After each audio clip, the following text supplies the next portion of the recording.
Okay, you can start. Alright. So my elixir project was tackling opportunity inequality in Hong Kong.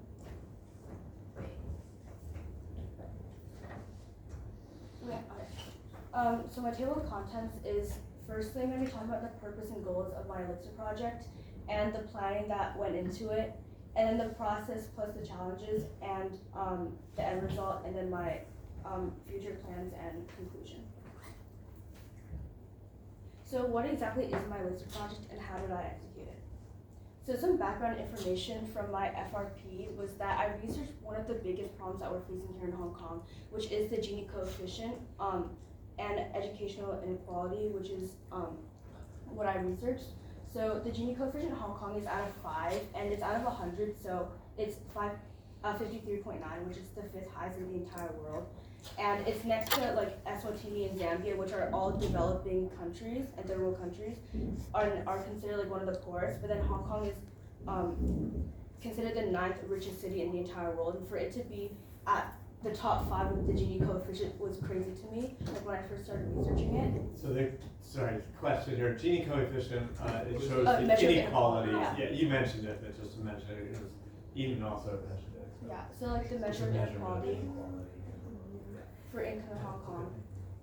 And in my FRP, I wrote about how underprivileged children are 4.5 academic years behind those with higher income, like us in international schools. I thought that was really shocking because people who are like the same age as us, like 15, are learning things that we learned when we were like 10, like in 6th grade and like 5th grade. And I thought that was really like shocking to me, so I wanted to add that into my slides.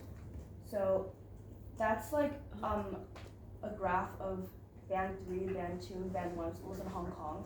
So what I did with my elixir was I targeted band 3, which was way below the Hong Kong average, and those are the ones with the most inequality, which I'll talk about. And basically the Hong Kong system is for students who pass the HKDSE exam are the ones who get to stay in band 2 schools, but then the ones who fail drop down to band 3 schools. And the way the system works is basically from primary school, your life is set out according to like your income and like where you start off with your family and everything. And so basically you're destined to work like manual work, and I thought that was like really messed up, and I wanted to like try to give them the opportunity to like experience what I have like here in Hong Kong. So yeah. So I wanted to bring this picture up again. I know Nina brought it up in her elixir project about Brazil and like the blatant inequality, but I wanted to bring it into our own city of Hong Kong because here has, as I just mentioned, one of the biggest inequalities in the entire world, while still being the richest city. And I thought that I want to talk about the educational inequality because it's so prominent in Hong Kong, but you can't physically see educational inequality with your own eyes.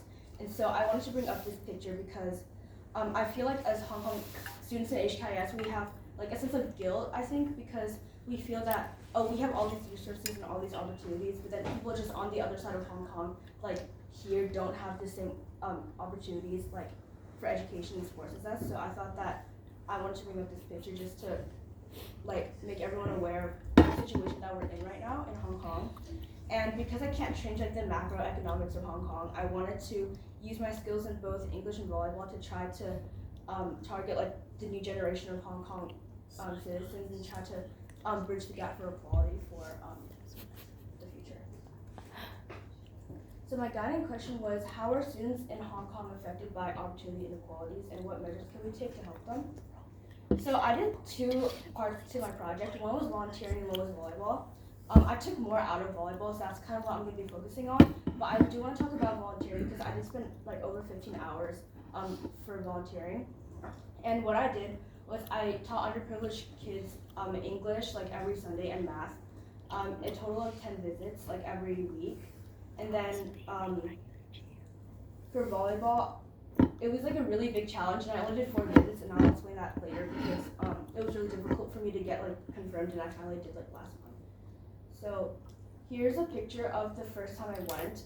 If you guys remember, I think Lauren and Miranda came into our class to ask if there were any volunteers that wanted to go with them because they were doing a summer elixir project. So that was the school. It's like church, but it says it's actually a school, not a church. And what we did was we went there to teach them like basic English, and we bought like a ton of candy to just like motivate them because they were not like excited at all. Like when we first came in, they all got up and went to the back of the classroom, and I was like, "Why did you do that?" And the teacher's like, "Oh, because they're really scared of you guys." And like when we were talking to them, like as you can see, that's like the only girl in the class with the blue jacket, and then she was just really like scared, and she was like whispering her name and the answers and everything. I thought that was really interesting because everybody in the class was really shy towards us and was really scared, and they thought me and Lona were 19 for some reason, but it's okay. So we basically had to like try to make them interested by giving them candy because they were just really nervous and not like into like the class material that we're trying to teach them. So and this is a Panther school in Hong Kong that we went to. So this is the second one, which was in Sha Tin, and it was for a Sunday learning group volunteer like group, which was not part of like something HKIS, but I found it myself.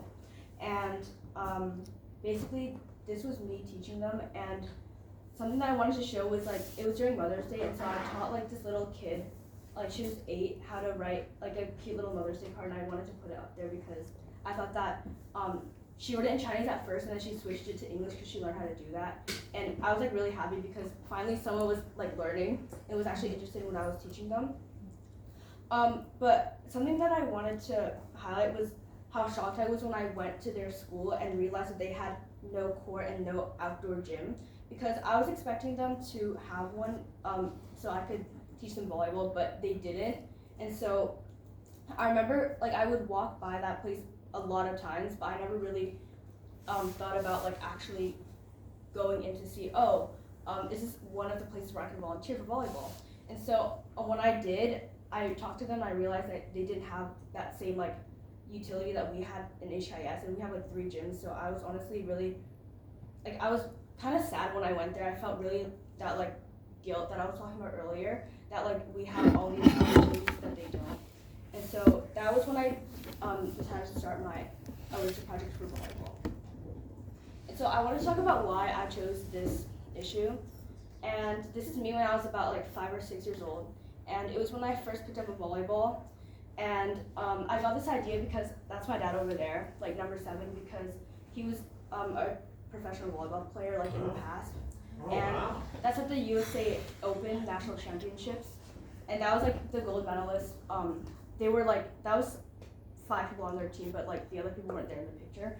That was at the USAV National Open, and they won the gold medal that year in 19-something, I don't know, it was kind of a long time ago. And as you can see, it says Boston Volleyball because we're from Boston, and it was originated from there, so it was definitely something that I've always loved to do. And it's kind of funny because the guy sitting next to him is 1, and it's 7, so 17, that's my number now, and I didn't realize that until just now. But so that's kind of where I got my idea from, and he's one of the stakeholders for my Elixir project and helped me with a lot of volunteering for volleyball, so yeah. Oh, also I wanted to mention that over 70% of kids aged 6 to 17 fail to get 60 minutes of motor to vigorous activity every day, which is a huge problem for like their mental and physical well-being, I think. So that was definitely something that tied into both of the parts of my Elixir project. So first is my planning. This is my process log, and this was basically the first time I did my volleyball, which was on April 24th. And I know that was really late, but I had a lot of challenges with getting like the right organization and getting people who wanted me to actually volunteer. So that was a big challenge I'll talk about. And the first one for tutoring was on March 16th, and I definitely did more hours for that one. So for the setup, we basically, since he's a coach in Hong Kong now, because he's retired, we have like a huge like bag, and then we just brought like all of it. And for this one, it's like a much softer volleyball, and it's a lot lighter for beginners, and so we wanted them to not feel like discouraged, wanted them to have fun. So we just decided to bring like, that one's for, I started out with that one too, when I was about like 8 or 9. And so we brought that one and mixed it in with the regular ones, and that's the court that we used. They provided those like baskets for us. And so that was basically the setup. And then you guys don't have to read all of this, but this is like the practice session that we came up with. Basically, we just wanted them to focus on like the fundamentals, which was like passing and serving, which was the basics of volleyball. And we wanted them to play games. It was called Dead Fish, which was the one we played at the end, because we wanted them to have fun and like not lose interest that quickly. So we came up with that, and all of the kids like really loved it. And yeah, so basically that was what we focused on with like every single lesson. And they did actually end up playing games, which I'll show videos of later. So this is the process of like getting confirmed. So there was actually a sports center right next to the church that I was volunteering at for the education one I was just talking about. And it was only a 7-minute walk, so it was actually really convenient. And my mom actually helped me book the course because they costed money, so I'm really grateful that she actually like helped me with this, because she was not really a part of my Lister project until like I had to ask her for this. And it was like $200 because it was like 2 hours, and so that's kind of a lot of money if you think about it. For like 4 times, that's like 800-ish, so it was quite a lot of money, and I'm like really grateful that she actually stepped in to help me, because like my dad was like, I'm not doing that. So, yeah. Okay, so this is my challenges. I always cannot fit all of these on here, but I don't know if it's worth to get rejected or just blatantly ignored, because I researched like the band 3 schools in Hong Kong, and I emailed probably at least like 30 of them. I obviously cannot fit all of them on this page, but I basically emailed them and I'm like, oh, would you like me to come in? How do I go back? With my dad and a couple of my friends from HKIS, which I did forget to tell them about because it was kind of last minute. So yeah, if you're watching this video, sorry about that. But I basically had to email like a lot, and I was starting to feel discouraged after a while because no one was responding back to me. It was already like April, and we were supposed to present this in a month. And I remember talking to Mr. Schmidt about it, and I was like really discouraged. And so that was like one of my challenges, and like obviously the language barrier because I can't speak Cantonese. And so my mom had to step in and like help us, which was a great help because she can speak Cantonese and English. And then interest, especially in academics, which I talked about with like the candy, because we had to bring in like a ton of like prizes in them for them to be interested in it. And booking courts because it costed money, and we had to book them like weeks in advance. And I spelled weather wrong, but the weather, because it was like raining, and there was a rainstorm the first time we tried to do it, and it was an outdoor court, and so yeah, we had to cancel it, which was the first time, and that could have been like more, but it's okay because it worked out in the end. So this is a picture of like the outdoor court, and that's a picture of the indoor one that my dad helped us book, and this is a picture of them playing their first game because it was actually I think our second or third time going there, but they already played a game, and I thought that they improved really quickly, and that was something that I was really proud of them for because like they had never played before this prior to this, and for them to be playing a game like after their third lesson or whatever was really like, I thought it was really impressive, and that's a picture of like some of the drills that we did. And so I just wanted to show this video. Like one of the kids who I thought improved really quickly and was like an example of why we shouldn't judge like underprivileged kids because they don't have the same like opportunities as us to have the same capabilities and like take in knowledge, because I think they all have like their own talents, but if we just give them a chance to like show it, then we can impact them tremendously. And so I wanted to just show a video because I thought she was really good. But it was like during one of our like hitting line practices, and like whoa! Yeah. What lesson was that? Really good. Wow. She's Can you watch that? yeah. Wow. And this guy couldn't even block her. If you like see that guy, he tried to like. She's really good. Wow. The ball did go out, but that doesn't matter because she hit. I think she has really good mechanics, and she was actually one of the ones who just listened to my dad and I when we were talking. She was the one who was really engaged, and I thought that she was just. I mean, she was like my favorite student, but you know, I think all of them were like trying, and I think that she's just like a really good example of like why we should give people a chance to not judge them before we get to meet them, especially because they're underprivileged. Oh wait. Click it again. Click it again. Okay. Okay, so this is my stakeholder profile. That's my dad. And he was obviously the one who helped me with coaching. And that's like a picture of him after the game. And this is the sports center that we used, and the gym. And then I also wanted to put Amy and Angela, who are the founders of Sunday Learning League Volunteer Group, which was for my education part of this Elisa project, because they were the ones who started this and tried to get people from HKS and other international schools to go teach them like the American curriculum, because that's what they wanted to learn from us, and because it's kind of different from like the way they learn with the Cantonese thing. So impacts and results. I think that this like in total was really successful because my goal was to give them like an opportunity, obviously, that they didn't get before, and for them to like engage in like a stress-free like activity, because I know with exams and stuff it's really stressful. So I wanted to just give them a chance to show their like just to have fun, I guess, and like enjoyment. I think everybody really enjoyed it because at the end of every training session, they all were like, "Oh, can we play 5 more minutes or like one more game?" And I thought that was like really impactful. And it made me feel like I made a big impact on them because they wanted to play even after we were finished. And so, yeah, I think the lasting impact was that they wanted to continue playing volleyball even after like the sessions all ended. And for my future plans, I plan to continue this next year.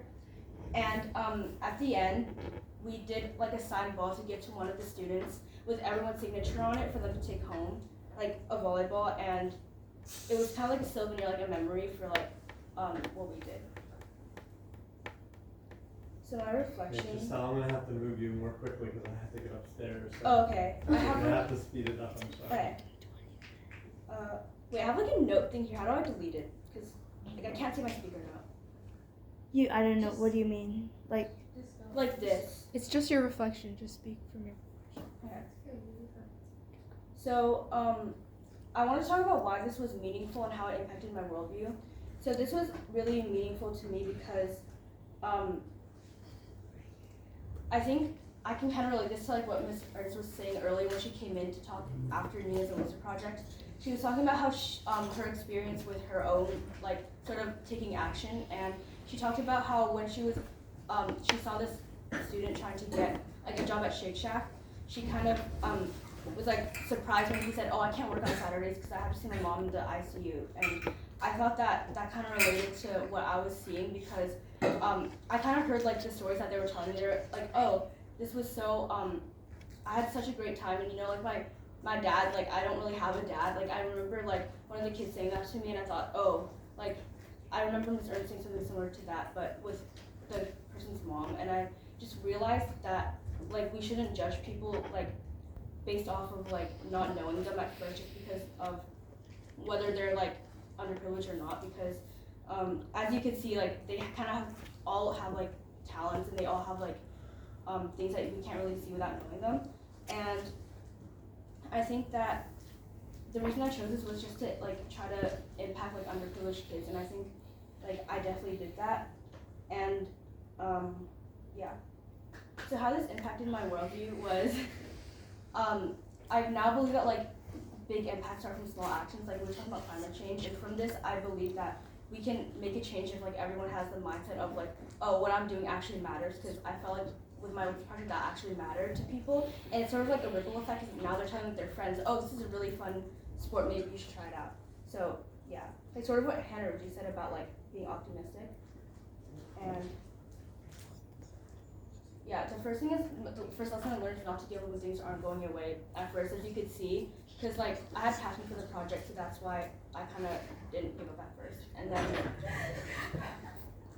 keep it going. I just explained that one, and time management and sticking to the plan, because that was like as I showed like the project blog, because like I'm a huge procrastinator, and like I literally like I kind of put it off, but it worked out in the end because I stuck to like my actual like project log and plan, which was honestly quite surprising to me.